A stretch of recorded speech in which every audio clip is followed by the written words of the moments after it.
বন্ধুরা আমরা del router কিনে নিয়ে এসেছি। তো রাউটারটি এখন আমরা আনবক্সিং করে দেখাবো। এর আগে আনবক্সিং করেছিলাম, তাই এখন আমরা জাস্ট আপনাদেরকে দেখাবো এখানে কি কি দেয়। এই আনবক্সিংয়ের মধ্যে আপনি এগুলো পাবেন, এই চার্জার, দুইটি কেবল কম্পিউটারের সাথে কানেক্ট করার জন্য, আর এই রাউটার। এই দেখুন 4 অ্যান্টেনার রাউটার।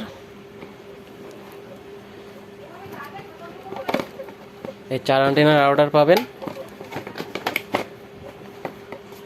এই হলো রাউটার লুক অনেক সুন্দর। তো এই গেমিং রাউটার, এটা যারা গেম খেলতে পছন্দ করেন এই রাউটারটা নিতে পারেন।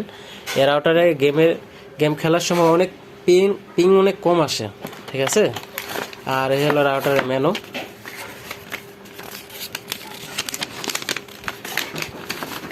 এটা হলো রাউটারের মেনু।